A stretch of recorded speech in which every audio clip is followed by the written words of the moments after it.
Hello everyone and welcome back to Hearts of Iron 4. Look at the new screen, it's so pretty. Looks like Matilda? Maybe. Anyway, this is with the Together for Victory DLC. We can see, I think these are Australians. Yeah, pretty sure they are. They like to wear their Stetsons and whatnot. But yeah, we'll be going in and we'll be playing as a dominion of the British Empire this time, to explore the new mechanics with that. Ooh, we get a bunch of suggestions now, don't we? We've got Poland is apparently an interesting pick. We've got the Dominion of Canada, which is now renamed to be the Dominion rather than just being a thing. I've seen a lot of people play Canada, Australia, New Zealand. I was tempted to try New Zealand, like before this DLC dropped. But it had like 2,000 manpower, and, you know, I was tempted to try it, but, you know, just the fact that we could call ourselves the Kiwi Empire wasn't really enough in my opinion. I do feel a bit of a connection with South Africa, since it's basically, well, a bunch of Dutch settlers settled there in like the 1800s, then eventually became part of British dominions, but I want to go with the British Raj, or India, for our first playthrough, because I haven't seen a lot of people play it. And then later on we'll take a look at Canada, perhaps then we'll take a look at South Africa. I don't know, I kind of want to explore this. But yeah, we'll be taking a look at that. What do we have? Agrarian society. Oh dear lord, our recruitable population is gone. Princely states. Daily autonomy progress gain, minus 0.1. Ooh. So we are a national congress, not aligned. Okay, interesting. We've got the All India Forward Bloc, thinks that British disengagement from India is taking too long. A stronger, even militant position must be taken. We've got the Indian Gurkhas. The Punjabi and Nepalese Highlands are legendary for their military skill, rather. They've served the Raj lowly for many years and excelled all kinds of warfare. And then we've got the Smiling Buddha. Scientists are close to unlocking the secrets of atomic energy, and this will lead to the creation of very powerful explosives. We cannot fall behind in this quest for power and powerful weapons. Yeah, kinda want to take a look at the British Raj. We'll just play on regular with historical focus. I don't feel like going for a huge challenge this time. It's not like we're playing Poland again. Or the Netherlands for that matter. We're just gonna see what this DLC is about. I haven't even done a test game yet, so everything here is genuine. Unless, of course, this recording crashes, in which case, frack. It should be okay. I've barely had any problems with the game thus far, so, you know. Let's see what is up. Right. So, we'll do the regular researches first. Can't help but notice they've now renamed the weapons, which is nice. I haven't really had too much of a look at the patch notes, except for that they made the research AI super stoked about trucks. You know, that's fun. Ooh, we get a +5. Ooh, technology sharing. Commonwealth Research membership provides 5% bonus. Maximum of 50% from the British for the United Kingdom. So that's good. Research opportunities. Ooh. Research technology sharing group gets stronger the more nations are in it. For each member that has researched a certain technology, it will speed up researching of that technology for someone in the group lacking it. Ooh. So that is actually a valid reason for us to stay with Britain then. I like this. I like it, but we're still probably gonna try and go for independence. I'm not actually sure. I haven't really got a plan in mind, let's just say. We're just gonna take it as we go, I guess. Anyway, we definitely need to industrialize the country, so let's start off by making some civilian factories. We only have 2 military factories, dear lord. Well, it's accurate, I guess. We're not going to be taking such an active role in the war, I think. At least not as before the patch. Because, you know, we're going to be drastically hampered by all this. We'll start a line of support equipment, I guess. Yeah, we don't need any planes yet. Don't really care about shipping too much either, although... we only have 1 naval dock here. We might as well start building a convoy or 2. And then national focuses. Ooh. If I get a focus tree for the British Raj. Interesting. Ooh. Continuous focuses are also a thing. Oh, there we go. This is a bit finicky. A bit finicky. Like if I scroll down, it's the idea that matters, I guess.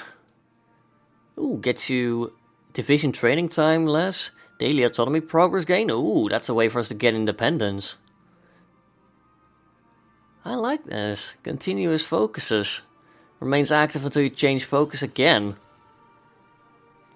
So that's just a perpetual thing we can do, to train up people faster, or suppress subjects. England, no, please don't. Yeah, this is really good. Allows you to get less resistance. Factory repair speed and free repair goes up, so you can... yeah, I like this. Currently, we can only do 2 real focuses here. Can't go for provincial elections.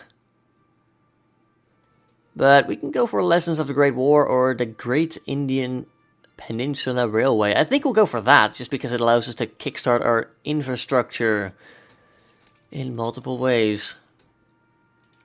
Next up, we're going to increase the speed. We're going to probably just toss you guys all in a single army for now. Ooh, we can have Spearhead, which is to tell the AI to basically break through, which is nice. Happen to know that garrisons have been... ooh, yeah, look at that.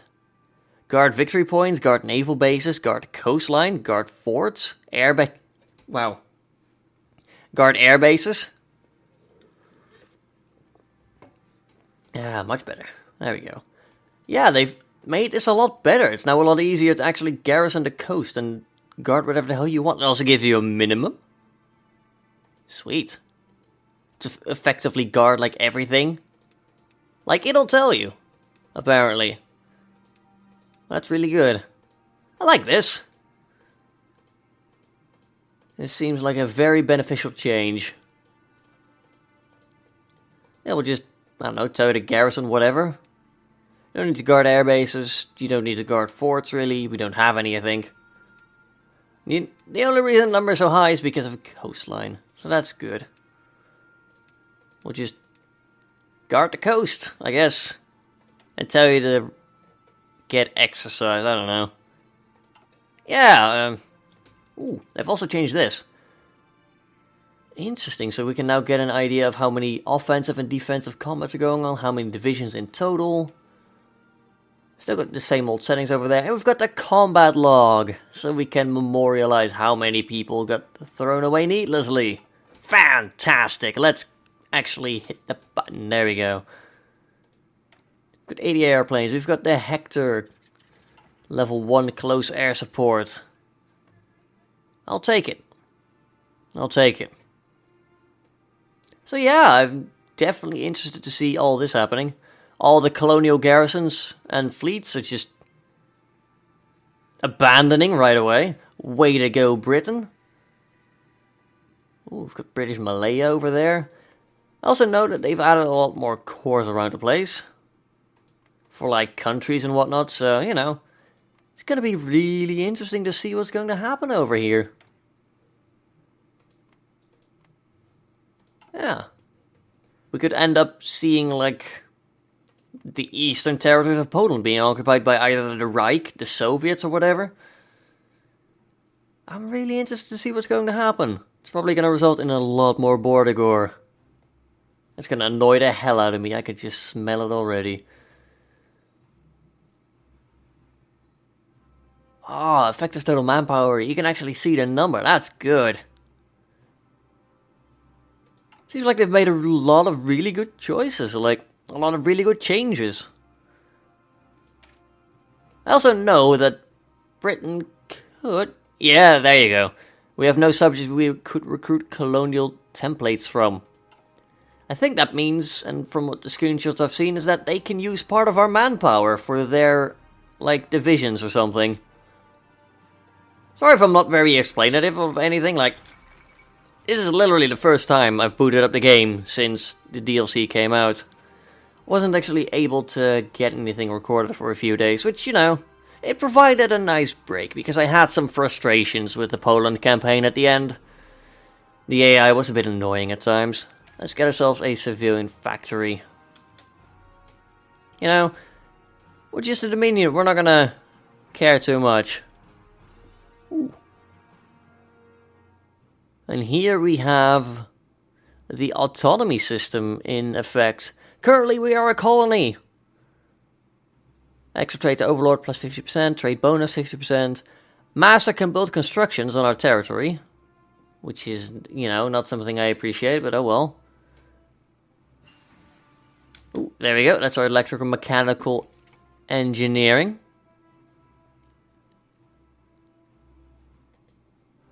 See, what's the levels of these? Like, we are currently a colony, right?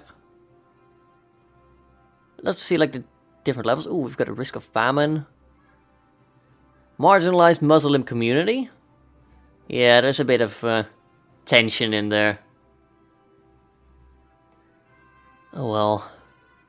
Really, we're a colony. Yeah, I'd like to see, like, the entire list of things.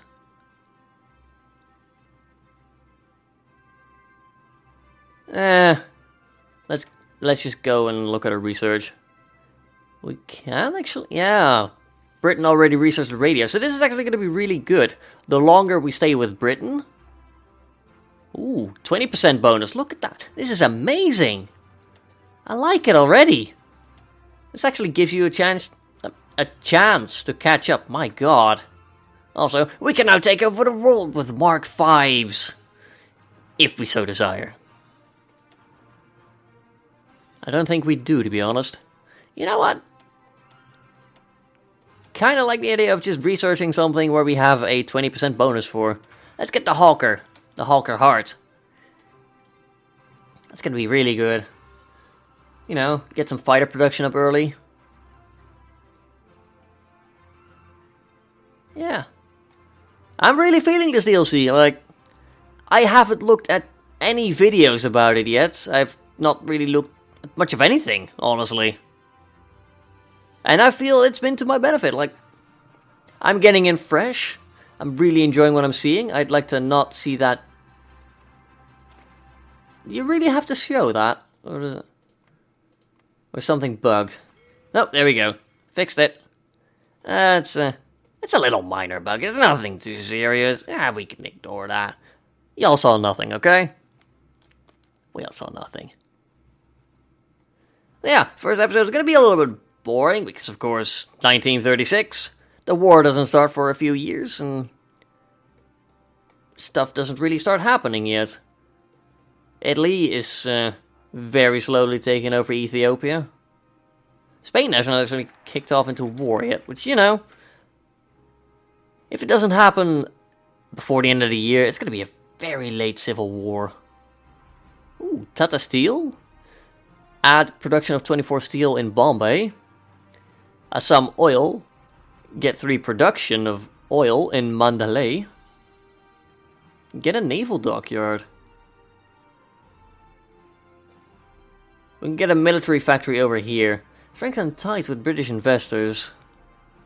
Military factories. Ooh. Clamp down on corruption. Is more autonomous than a colony. Interesting. So we want more of our autonomy, which, you know, makes sense.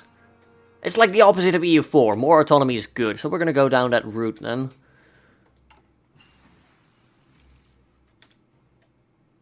Basic machine tools. Sweet. I would like you, to be honest. Yeah, we'll just start going for that right away. The production boost is going to be worth it in the long term.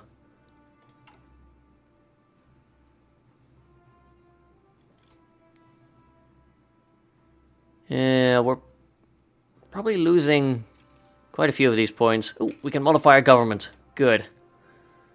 Ooh, shiny. Thankfully, there's a lot of people we can hire. I would probably go for a ooh.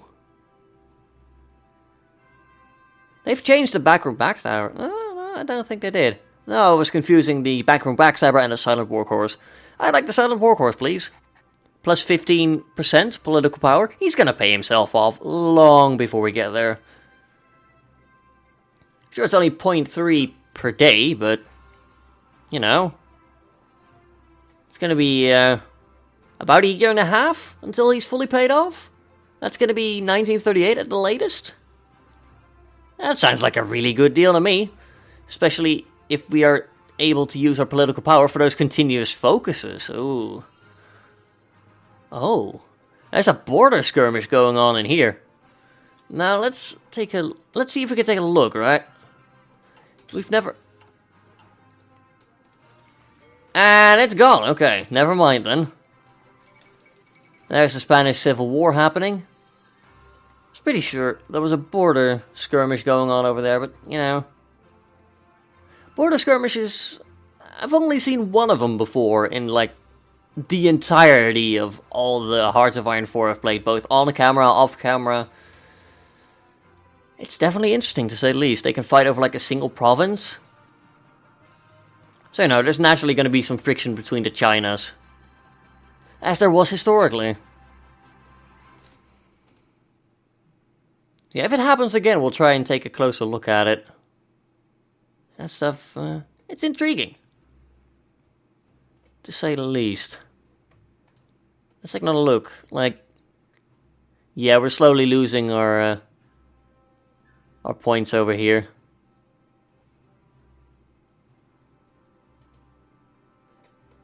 Let's see, Canada. Can I see, like, your autonomy things? No. Dominion of Canada is a foreign power. I think they're less involved because they're only a dominion and we are, like, an actual colony. Again, I'm not certain on the hierarchy of things, so don't quote me on any of this. Ooh. Indianization of the army. Yeah, let's go for that one. Sadly, we can't quite queue up one after another, which is fine, you know. It only happens once every 70 days. It's going to be a bit of clicking, but nothing too serious. Yeah, there's also got a music controller now, which, you know. Now there's no more music. And now it's back. It's just tiny little things, you know. If you're playing like a specific... I know they have a Sabaton soundtrack DLC, which you won't ever hear in my videos, if I decide to buy it at some point, because, well, copyrighted and stuff. Which is a shame. But if you're playing on your own, you know, you want to play that one track that you so love, because you're currently kicking everyone's butts, and, you know, you gotta feel great about it, and, you know, that can happen. It's great.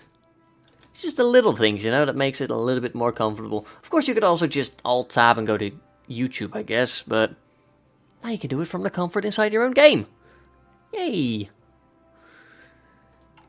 I'm curious to see what you guys have to say, by the way, about this DLC in general. But what do you like me to do in this approach? Like, do we stay with Britain? It has a lot of research benefits, which, you know, arguably is a good thing. Oh, down goes Ethiopia, fully annexed. Or do we go for independent India? Like, I'll probably call the series India, because I don't know, I'm kind of leaning towards becoming independent and actually going the India route. See if we can get Gandhi in here somewhere. Popular figurehead, he would give us extra national unity, which isn't bad. Now, we've got two backroom... No, only one backroom backstab, but never mind. I kind of like him, though, like... He's gonna get us extra political power again. He's gonna take like 3 years to pay off, but even that's gonna be like before 1940, and then we'll still have like 5-something years. So this is gonna firmly establish India as a political power. Haha. Volunteer only, that's fine. We've learned lessons from the Great War. Beautiful. Ooh, the Bangalore torpedo. Now that's a good one. Fun fact, on D-Day, they used these Bangalore torpedoes, which is basically like one metal tube filled with explosives, which can be bolted onto another hollow stick, so, you know, less weight. And you can literally push it into things like barbed wire, which is actually what they did on D-Day. And break out of the shingle and get off the beaches. You know, interesting little factoid for the day. I would like 100 political power. Yes, please. Indianization of the army. Yeah, I really like this new focus tree. Let's get the Indian Gurkhas in there. Recruitable population +2. Gain an elite unit in Delhi. Ooh. Jungle training gives us extra attack and movement. Ah. It's just these little things, you know, that makes a country unique. That's great. All India forward block? Ooh. Cool. We can seek help from Germany or the Soviets. Interesting. Very interesting. I like this. I'm very curious to see how this series will go. What you guys have to say and things like that.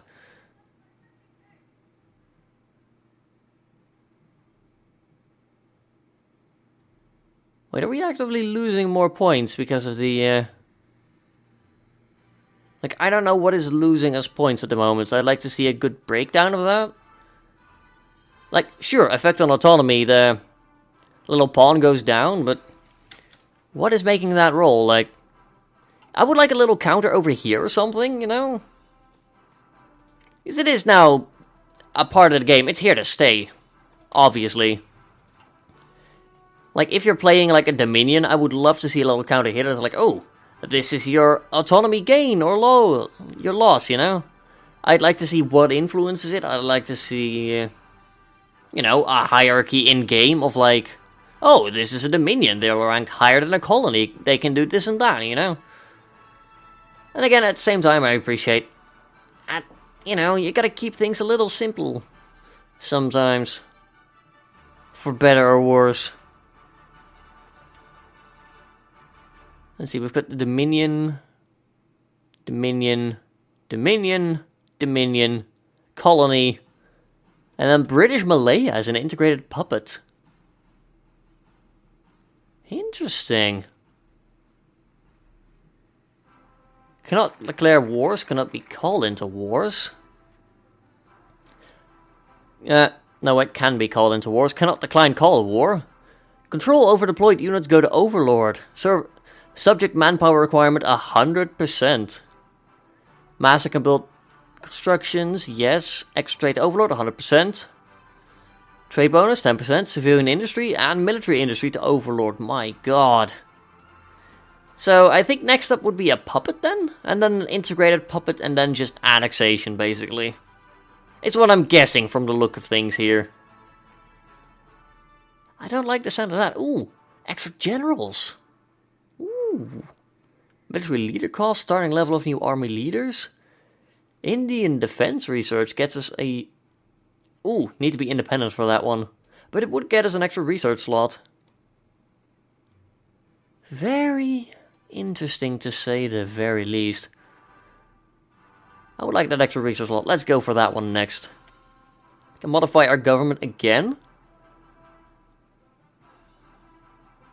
Is there anything that would help us? We could get a theorist. We could get an electronics concern or something like that. We could get a... Ooh, a nuclear guy, specifically. Interesting. So many options. I like it. Honestly, I think I might go with the industrial company. At the same time, I really like my electronics as well. You know what, we're gonna leave it here for this episode. I'm gonna try and keep videos a little shorter for once, because, hey... I do like my 40-minute videos, don't get me wrong, but... I think... shorter videos do have their appeal as well. Also, gives me more chance to react to feedback as the series is going on. I promise I won't record this one too far ahead like I did EU4. Just go on a binge and record like 14 episodes at once. Dear lord, that was fun. But I am out of touch now with the current state of the game, so that's gonna be fun to record that series again. Anyway, I'd love to hear your thoughts in the comments down below, and definitely give me a like if you enjoyed this video so far. Or rather, my rambling and talking about the DLC in general. If you want to watch more Hearts of Iron 4 and you are not yet subscribed to the channel, then you're missing out. Hit that subscribe button to fix that. Perhaps even a little bell icon if you want to be part of the famous notification squad, which is popping up all over. I'd like to thank you all for watching. Until next time, have a good one, folks.